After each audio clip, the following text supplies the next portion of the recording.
Hey guys, tonight we're stepping into a different kind of history.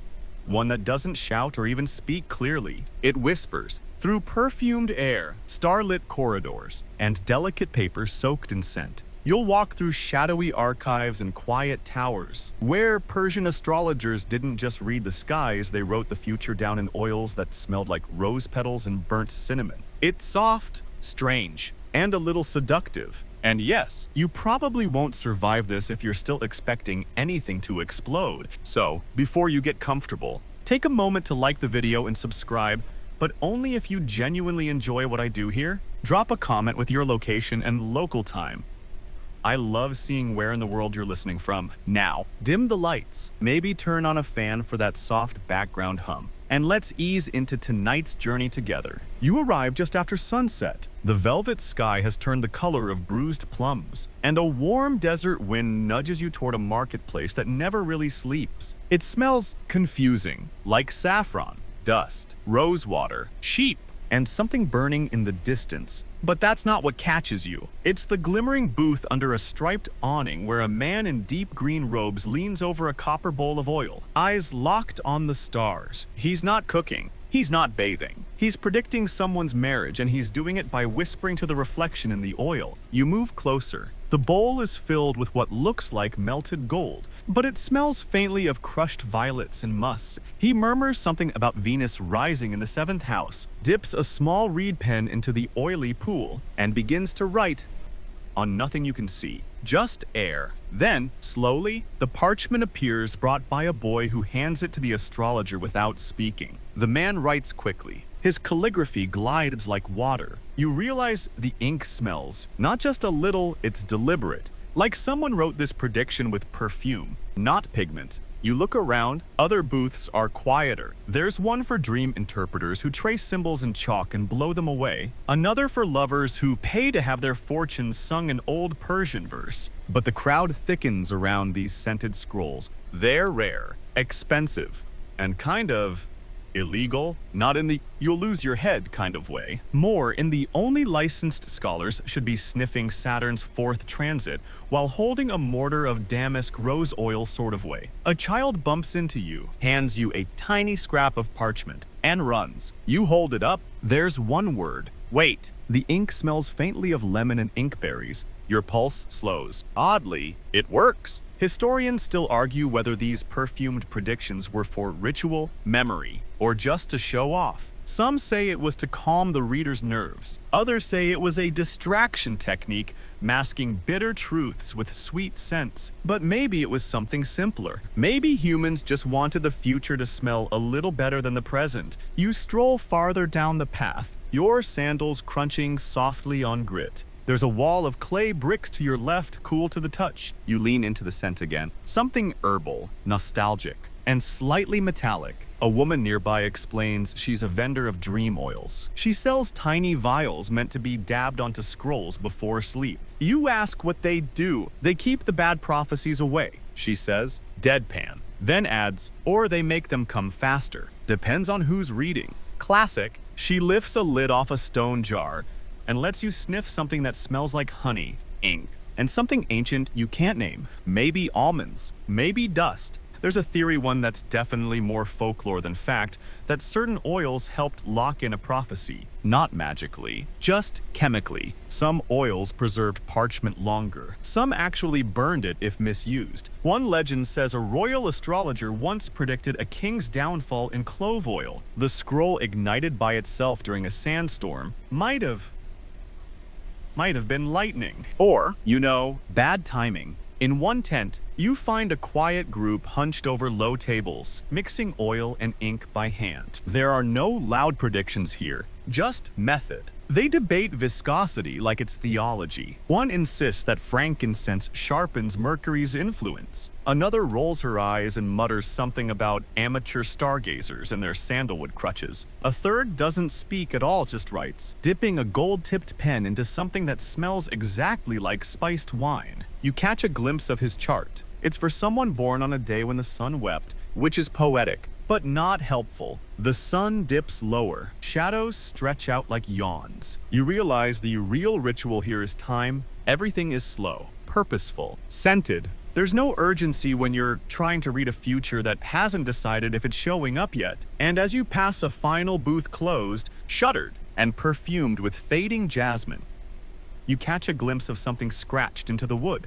It says, "The oil never lies. The hands do." You wake just as the stars begin to rearrange themselves. No alarm, no call to prayer, just that strange, drowsy feeling of being expected, as if someone in this ancient city left the door slightly open just for you. You find yourself outside a garden wall. It's tall, old, and covered in ivy that smells faintly of mint and something smoky. There's no gate, only a slit in the stone, just wide enough for you to slip through sideways. You do, inside, stillness. The kind that makes your ears ring. It's a moon garden, white blossoms only. Night blooming jasmine, pale datura, tiny waxy things that don't even smell like flowers. They smell like stories. Dusty, two sweet ones. In the center of the garden sits a low stone table. Around it, 3 astrologers lie on rugs, robes fanned like sea creatures. One is chewing dried figs, another is dozing. The third, a woman with ash-colored eyes, holds up a palm leaf scroll and squints at the moon. She doesn't look up when she speaks. You're late,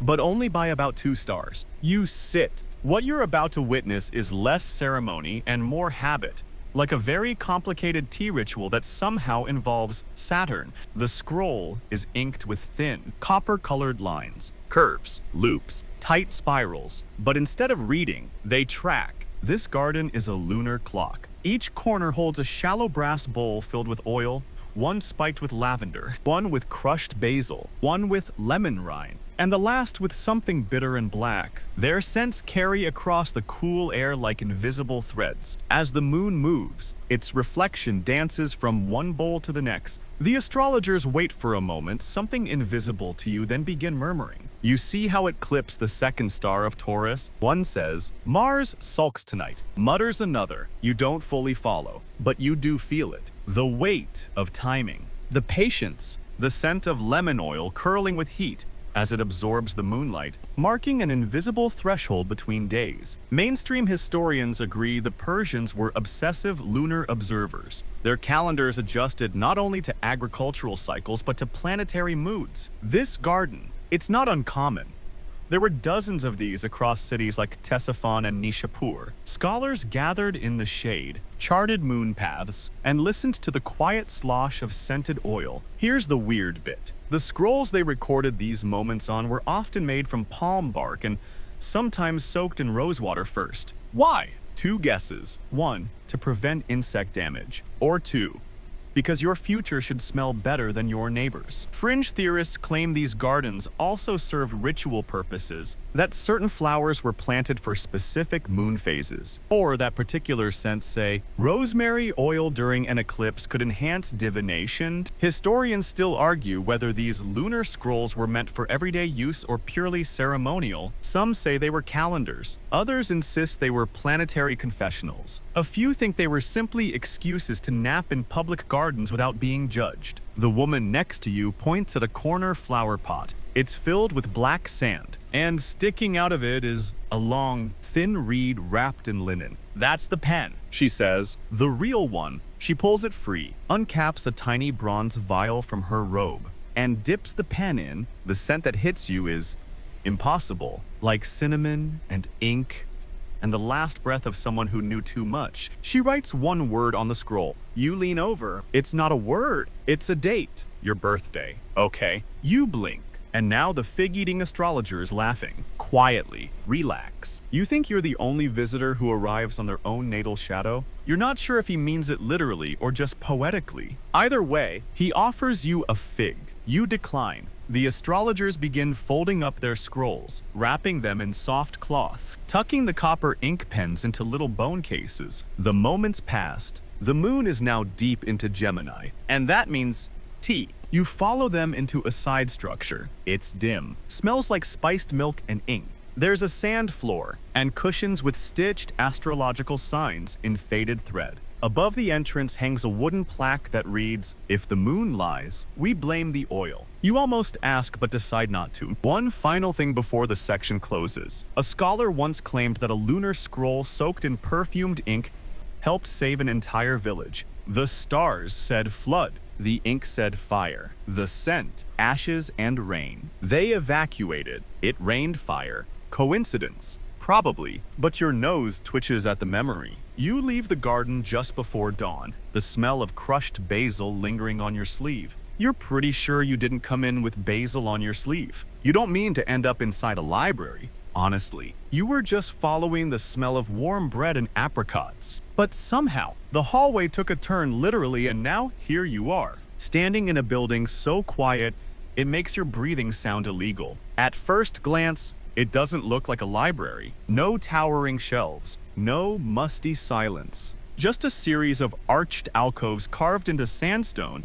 each holding rolls of parchment swaddled like babies in pale silk. There's a hush here, not the tense kind, but the thick, gentle kind that feels like walking through someone's perfume while they're still wearing it. Then you realize why. The entire archive smells divine. Like old paper soaked in rosewater, a little lavender, a dash of mint. It's not overwhelming, just constant, like the air has been gently seasoned for centuries. A woman in a plum-colored robe waves you forward. She wears gloves, silver-stitched, fingerless, and carries a scroll as if it might whisper a secret if she tilts it just right. She catches your eyes, smirks, like she knows something you don't, and beckons. You sit beside her. The scroll she holds is older than your country. Probably, and yet, no mold, no brittleness, no ink smudges. Instead, it gives off a scent so subtle you can't name it. Nutmeg, clove, ghost, rosewater parchment. She explains, lasts longer, reads sweeter. You wonder aloud why scent the page if it's only going to be read once. She shrugs, because the stars are bitter, and the future smells like iron if you don't soften it. This isn't metaphor. She means it, and she's not the only one. You follow her deeper into the archive, past tables covered in ink bowls and folded cloths, each scented differently. A parchment soaked in lavender oil means the prediction was about peace, sandalwood, wealth, frankincense, death. Obviously, that's not official doctrine. Mind you, that's just how this particular library cataloged its stars. Mainstream historians agree that the Sasanian Empire had some of the most sophisticated libraries in the ancient world. Medical scrolls, star charts, agricultural manuals, and yes, volumes upon volumes of astrological writing. But here's the twist. Many scrolls, especially horoscopic ones, were preserved using perfumed oils, not just to deter insects, but to imprint emotional memory. Fringe researchers have a field day with this. Some claim the oils were enchanted. Others say the astrologers wrote in scent first, words second. One insists that a certain combination of clove and opium vapor could induce visionary dreams if the scroll was placed beneath your pillow. That one might be more recreational than historical. Historians still argue whether these perfumed texts were read aloud in temples or silently consulted by high-ranking ministers. Some evidence suggests that scrolls smelled stronger if the prediction had urgency, like the scent was used as punctuation. An omen with no scent, mild. An omen that reeked of cinnamon and burnt lemon. Cancel your wedding. Back to the present. Well, the past. But your present moment in it. You watch the woman gently unroll another parchment. It's dark brown, written in charcoal black ink, and smells unmistakably of cardamom. She taps the corner. This one says a plague will come when Jupiter weeps, she murmurs. We kept it in cardamom because we wanted people to read it while breathing calmly. Clever, slightly manipulative, entirely human. Then something unexpected, she hands it to you. You hold it delicately, not wanting to smudge the prophecy or absorb any planetary residue. The parchment is warm. The scent is stronger in your hands than hers, as if the ink is waking up. You don't understand the symbols, but the feeling is unmistakable. This scroll was made for panic, designed to prevent it. As you sit there, trying to breathe evenly, you notice something. The shelves aren't organized by title or date. They're organized by scent, each alcove marked not by numbers, but painted symbols of plants. Rose, myrrh, basil, hyacinth, smoke. One archivist walks by with a long feather dipped in oil. He flicks it gently over a scroll before returning it to its alcove. The feather leaves no visible mark, only a whisper of smell. The woman beside you rises, smoothing her robe. Some scrolls fade, she says. Others ferment. That's why we rescent. To remember. You ask her if scent ever changes the meaning. She smiles. Of course. Isn't that the point? That sits with you a bit too long. She leads you to the exit, where a man snoozes beneath a table covered in dried rose petals. A soft snore. A peaceful scent. The kind of place where knowledge is not urgent, just present, waiting. As you leave, your sleeves smell faintly of whatever mystery was soaked into those scrolls, and for a second, the stars seem a little less distant, a little more like something you could maybe smell your way through. You find yourself slipping through a dimly lit corridor that smells faintly of cedar and smoked incense. It's the sort of place where whispers could topple kingdoms, and every footstep sounds like a secret being shared. Ahead, a heavy curtain of rich crimson velvet parts, revealing a room where sunlight battles with the flicker of oil lamps. You see a circle of figures seated around a low table, their faces shadowed, their robes embroidered with intricate stars and swirling comets. This is no ordinary gathering, it's a royal court of astrologers. Here, the art of reading the stars is less a pastime and more a weapon of power. The emperor's voice, calm yet commanding, fills the room. Will the harvest be plentiful this year? Will the enemy march in spring? His eyes are sharp, reflecting a trust placed in these men and women who whisper fate in scented scrolls. One astrologer, older than most, dips a brush into a bowl of oil infused with amber and myrrh. With deliberate strokes, he paints star charts onto parchment that gleams with a faint golden sheen. The scent fills the room, a subtle mix of resin and sweetness. You lean closer. The scrolls here aren't just inked.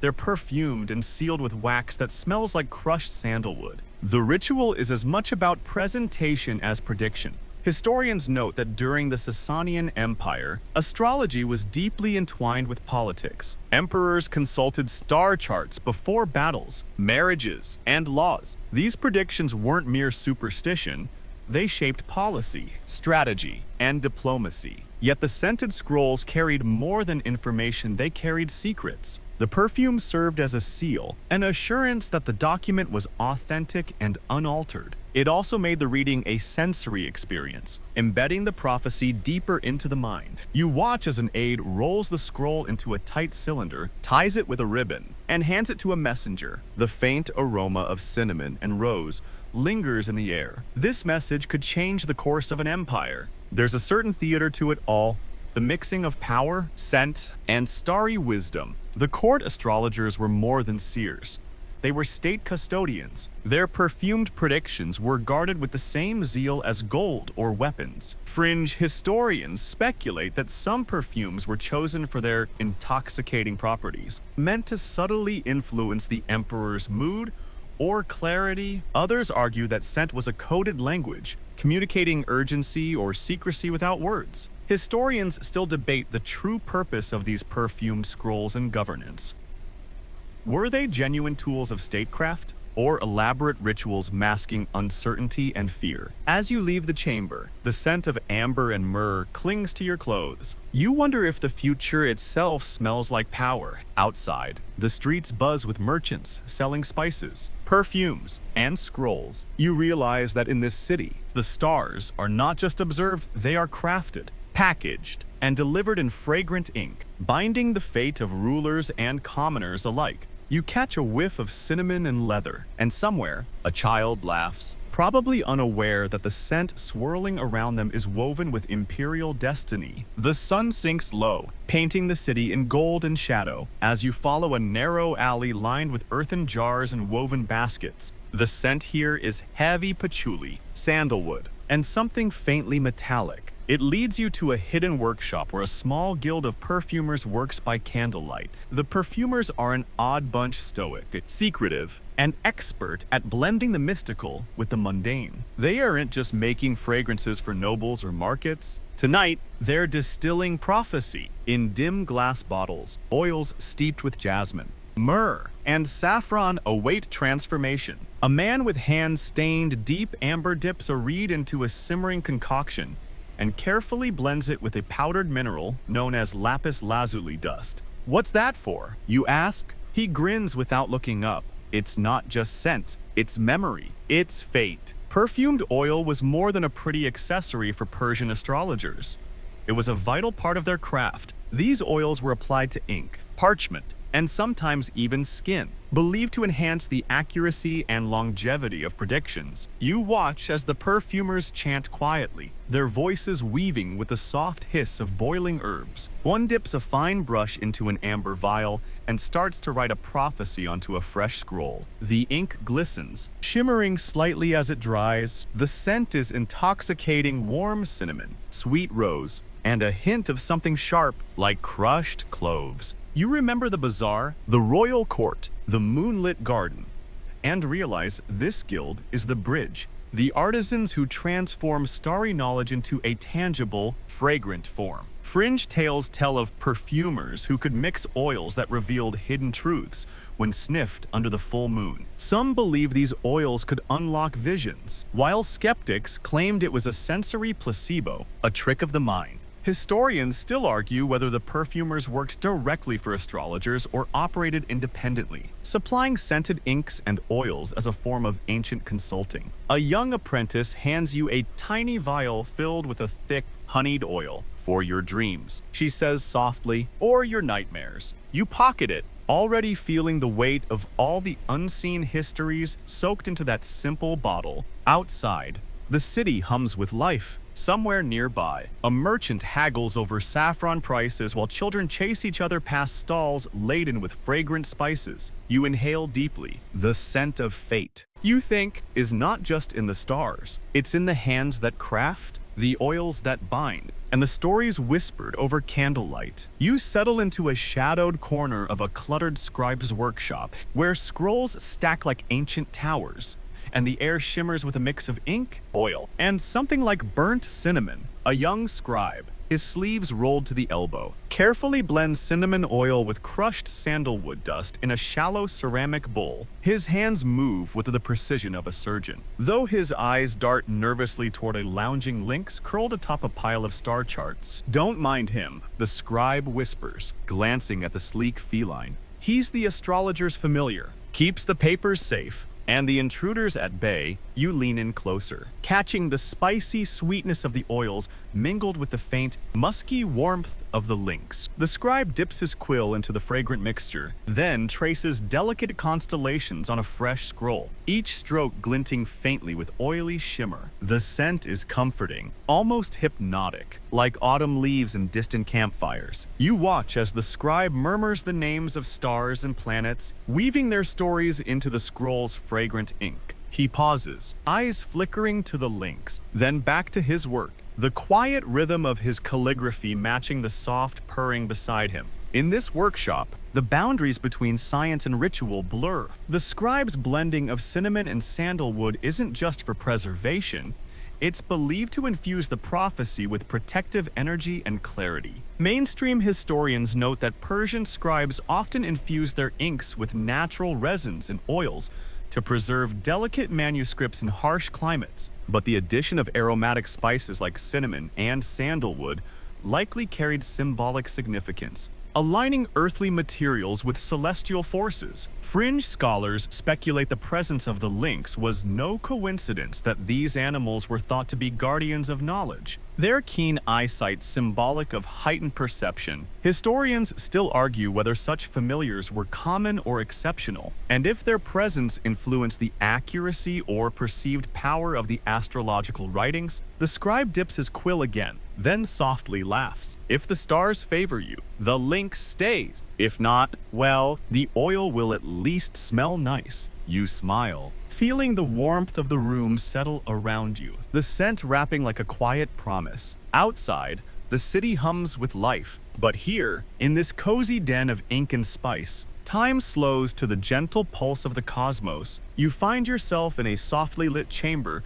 filled with scrolls and dusty bottles, where scholars sit cross-legged, the air heavy with the scent of crushed herbs and ancient paper. The room buzzes with low debate voices weaving around a question that's been puzzling minds for centuries. Does scent help lock in memory? Or is it simply a superstition dressed in fragrant robes? One scholar, a woman with sharp eyes and a faint smile, holds up a vial of rose oil. She spritzes it over a scroll, then recites a prophecy. Her voice is calm, measured, Scent anchors the mind. It binds the spoken word to memory's edge. Across from her, an older man shakes his head. Pure superstition. The human brain remembers through repetition and emotion, not smell. Oils merely mask the truth. You watch them circle the argument, their words dancing with gentle sarcasm and earnest conviction. Between them, the room holds a tension as delicate as the perfumes hanging in the air. Mainstream historians acknowledge that scented scrolls were used, but the purpose remains debated. Some suggest the aroma was practical, preserving delicate parchments in a harsh climate. Others propose a psychological function, scent as a mnemonic aid. Fringe theories. However, dive deeper. Some believe that perfumed ink created a sensory experience that made prophecies feel more real, more urgent, and harder to forget. Others argue that scent was a kind of ritual magic, intended to protect or enhance the power of the written word. You lean closer, catching a whiff of lavender mingled with frankincense. A combination said to sharpen the mind and soothe anxiety. The scholars continue their back and forth, voices low but insistent. Historians still argue whether the use of scent in astrology was primarily practical, symbolic, or magical. The truth may lie somewhere between or somewhere we've yet to fully understand. As the debate winds down, you feel a soft warmth spread through the room. The scent lingers like a question without an answer, inviting you to lean into the mystery. Outside, the world carries on, unaware that in this quiet chamber, the future is being scented, argued over, and remembered. You step into a sun-dappled courtyard where the air is heavy with crushed violets and dried thyme, and something else, a tension you can't quite name. A crowd has gathered, whispers threading through the warm breeze like a secret waiting to burst. In the center, a group of scribes and astrologers huddle over a scroll that smells faintly of rose and burnt resin. Faces are tight, eyes dart nervously. You hear the first murmurs, a misread prediction, a calamity foretold that never came. The scroll, once pristine, soaked in perfumed ink, now lies smudged and questioned. It's prophecy, a forecast of drought and famine that never arrived. The fallout is swift. Fingers point, voices rise. A respected scriptorium is blamed for negligence, or worse, a curse on their house. Historians record that in Sasanian Persia, astrologers wielded enormous influence. A failed prophecy could ruin reputations, careers, even lives. The fragrant scrolls, once symbols of authority, became evidence in a scandal that shook scholarly circles. Fringe stories hint at darker consequences, accusations of deliberate sabotage, ink laced with substances meant to deceive, or rival astrologers conspiring to discredit each other through scented forgery. You watch as the lead scribe, pale and trembling, tries to defend his work, but the damage is done. His scrolls are confiscated, his oils seized. The court demands new standards, stricter control over the perfuming of prophetic texts. Historians still debate the true cause of this scandal. Was it human error, political intrigue, or simply the unpredictable dance of fate? And what role did the scented inks play as tools of truth or instruments of deception? As the sun dips lower, the scent of crushed violets fades, replaced by a bitter note of loss and mistrust. You walk away, the bitter perfume lingering on your fingers, wondering how much of history is written in scent and how much is erased by it. You climb a narrow, winding staircase made of sun-baked stone, each step whispering beneath your feet as you ascend higher into the cooling night air. The walls around you are weathered but sturdy, etched with faded glyphs of celestial symbols, moons, suns, stars intertwined and looping. Elegant calligraphy. This is the Malka, the great Persian observatory tower, rising like a silent sentinel against the indigo sky. You pause at the top, where the desert breeze carries the scent of cedarwood, faint incense, and a subtle trace of perfumed oil, as if the very air remembers centuries of whispered secrets. Before you stretches a panorama of stars, an endless tapestry shimmering with tales of fate and mystery. Below, the city sleeps, But up here, a small circle of astrologers bends over their instruments, their faces illuminated by flickering oil lamps that cast dancing shadows across brass and parchment. Their tools glint with a mix of science and ritual. Astrolabes, armillary spheres, and quadrants, all precise devices designed to measure the heavens. The astrologers dip their brushes into ink pots thick with fragrant oils. Jasmine, cardamom, smoky myrrh, each chosen for a purpose as deliberate as the stars themselves. You watch as one carefully draws constellations across a scroll, the ink shimmering faintly as the scented oils dry in the cool night air. The scent rises, mingling with cedar and desert dust, weaving an invisible thread between the heavens and this earthly sanctuary. The lead scholar, an elder with silver-streaked hair and eyes sharp as a hawk's, murmurs calculations while aligning his astrolabe with the North Star. Another carefully perfumes a scroll before inscribing a new prophecy, treating the act as a sacred rite. To them, this isn't just science. It's an art form, a ritual infused with meaning, meant to preserve not just the physical parchment, but the very spirit of the message. Historians agree that these observatory mirrors were crucial centers of learning and celestial observation during the Sasanian Empire, places where astronomy, astrology, and ritual coexisted in intricate harmony. The use of scented inks and oils likely served practical purposes, preserving delicate scrolls from the harsh desert climate, but also carried symbolic weight, sanctifying the act of prophecy and anchoring cosmic messages in the material world. Fringe scholars speculate that the botanical extracts in these oils had more than preservation in mind. Some believed they heightened intuition or provided spiritual protection during celestial readings. There are even tales of rare oils distilled under lunar eclipses, said to sharpen the senses or ward off malevolent forces lurking in the shadows between stars. Historians still debate the balance between practicality and mysticism in these rituals. Was perfumed ink primarily a method of preservation, or did it serve as a metaphysical bridge, binding the intangible heavens to the tangible earth? Were the scents simply fragrant adornments, or integral parts of the divination process itself? As the night deepens and the stars wheel overhead, you inhale deeply. The mingling aromas of cedarwood, exotic oils, and desert air wrap around you like a gentle embrace. Time seeming to slow and stretch, the tower feels suspended between worlds, a liminal space where science, art, and spirit converge. Here, at this height, astrology transcends mere calculation. It becomes a dance of brass and blossom, ink and incense, a ritual echoing across centuries, inviting you to listen closely to the whispered secrets of the cosmos. You find yourself in a shadowed chamber, thick with the scent of crushed nutmeg and smoldering sandalwood. Flickering oil lamps cast elongated shadows that twist like phantoms along the walls, and the heavy air hums with quiet tension. At the center of the room, a lone figure leans over a scroll, her breath shallow, eyes burning with a fierce intensity that borders on obsession. She is a rogue astrologer, known among whispers as Zara the Bold, infamous for daring to write predictions that dance dangerously close to rebellion. Tonight, she inscribes a prophecy so audacious it might topple dynasties or ignite a war. Her quill dips into ink, infused with nutmeg oil, a rare and potent scent, both warm and sharp, said to kindle courage and clarity. With every stroke, the scroll seems to pulse, the spicy aroma thickening in the air like a challenge. You know what they say? Zahra mutters, "A prophecy too bold is a call to arms, and I'm ready to fight." The scent of nutmeg mingles with the faintest hint of smoke as she finishes, sealing the scroll with wax infused with clove and ambergris.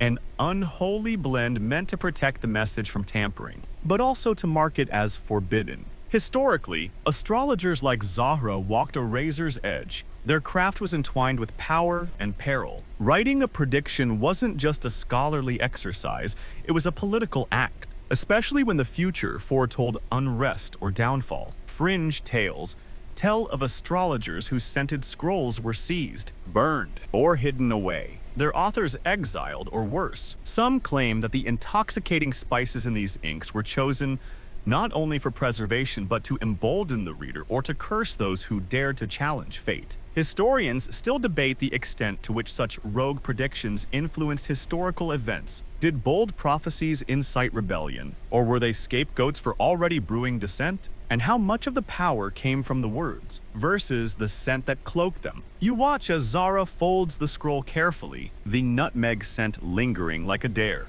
Outside, the city sleeps, unaware that a future so volatile is now sealed in fragrant ink, waiting to unfold. You sink into the warm embrace of a public bathhouse, where steam coils lazily beneath painted ceilings, and the scent of cardamom mingles with earthy minerals. The gentle splash of water accompanies murmured voices as bathhouse seers share whispered visions, their eyes half closed in trance. Here, in these humid chambers, prophecy takes a different form. The astrologers don't just consult scrolls, they commune with dreams. A seer dips a cloth into a bowl scented with cardamom oil, then presses it lightly to her temple. She inhales deeply, letting the spicy sweetness sharpen her senses as the warm steam swirls around her like a living veil. Historians note that Persian bathhouses were social hubs, places not only for cleansing, but for communal storytelling and divination. The use of scented oils like cardamom was believed to enhance dream recall and open the mind to celestial messages. Fringe scholars suggest that certain fragrances could induce lucid dreaming or even prophetic visions, acting as natural gateways to the subconscious. You watch as a young woman reclines against warm stone, her breath steadying, as she listens to the rhythmic drip of water and the faint scent of lunar salt, a rare mineral said to carry the moon's power. The seers speak softly of eclipses and planetary alignments, weaving tales that blend astronomy with the ethereal art of dream interpretation. These stories are not written but felt, carried on the currents of steam and scent. Historians still debate the extent to which these bathhouse rituals influence formal astrology. Were they informal, personal practices, or did they hold a recognized place in the prophetic tradition? As you close your eyes, the cardamom scent deepens, weaving into your own dreams. Time seems to dissolve, and you drift between waking and sleeping, caught in the delicate balance where future and present blur. Outside, the night cools, and the city's pulse slows. Inside, the bathhouse remains a sanctuary where scents, dreams, and stars intertwine in quiet harmony. You find yourself in a dim chamber, the heavy scent of saffron and burnt cedar curling in the air like smoke from an ancient ritual. The room is hushed, lit only by the soft glow of oil lamps flickering against thick stone walls. Before you lies a scroll unlike any other. A thick, waxy parchment that seems almost to hum with energy beneath your fingers. As you unroll it carefully, the fragrance becomes more distinct. Jasmine mingled with a metallic tang, like iron slowly rusting in the moonlight. The ink glistens faintly, imbued with a richness that seems to move in the low light. You begin to read, or rather, to feel, the prophecy inscribed upon it. It speaks cryptically of Mars in retrograde, a celestial event long associated with conflict, strife, and upheaval. But here, the words seem layered with dual meanings, one of warning and one of healing. A scholar seated nearby, draped in indigo robes embroidered with stars, leans in and explains softly, "These scrolls," she says, "are no ordinary writings. Their inks are mixed with perfumed oils not only for preservation, but for potency. Depending on the alignment of planets and the will of the reader, the same text might either bring harm or cure." You look closer at the ink. The scents swirl around you, jasmine's sweetness mingling with a sharp metallic edge, almost like blood on the wind. The idea that ink could carry both poison and remedy is unsettling, yet compelling. Historians agree that the Sasanian astrologers saw fate as a delicate balance, where the stars might herald salvation or destruction. These scented inks, they say, were crafted carefully to encode complex meanings, intended to resonate beyond the literal words on the scroll. The perfumed oils acted as vessels for layered symbolism and practical function. Fringe theories take this further, suggesting some inks contained compounds with mild toxic or healing properties, effectively turning the scrolls into talismans, objects that combined written prophecy with physical influence. Some believe this practice was an early form of ritual medicine, where astrology and pharmacology intertwined seamlessly. You wonder if the reader's intent truly shaped the scroll's power. Could belief in cosmic timing transform a message into a cure or a curse?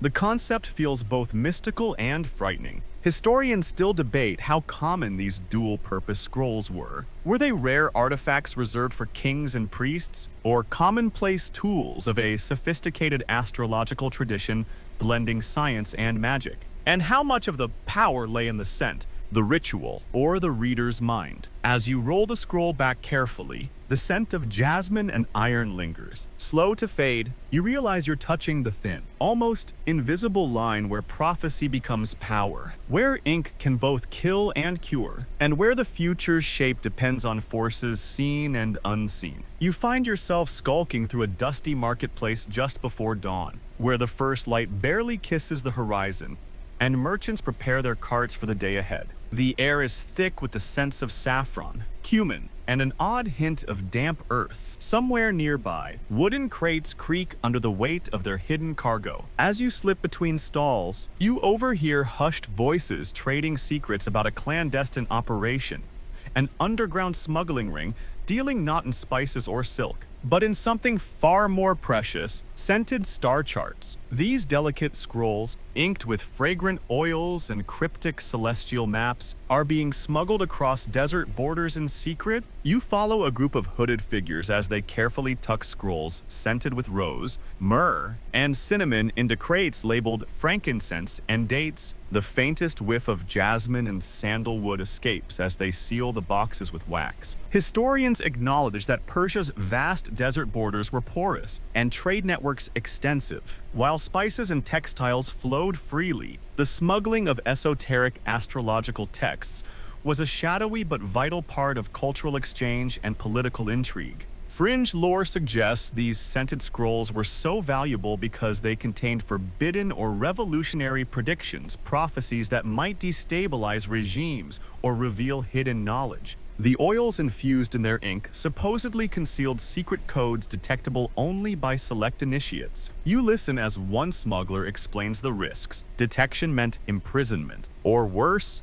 yet the rewards were great rare scrolls commanded fortunes, and controlling their flow meant controlling futures. Historians still argue the extent and impact of such smuggling operations. Were they isolated acts of rebellion, or a widespread network shaping politics from the shadows? How much did the scent of these scrolls serve as a disguise, a marker, or even a weapon in the silent war over knowledge? As the first sun rays break, you watch the caravan slip quietly away, the scent of jasmine and cinnamon lingering on the desert breeze like a whispered promise or a warning. You wander through the crumbling remains of what was once a magnificent library, the grand heart of Persian knowledge. Now, the stone pillars stand cracked and leaning. Dust motes drift lazily in the shafts of fading sunlight, and the walls are veiled in creeping ivy. The air here carries a faint, haunting scent, an ancient perfume of dried rose petals, cracked amber resin, and forgotten spices long since dispersed. At the center of this ruin, nestled beneath a broken arch, you discover a small glass vial,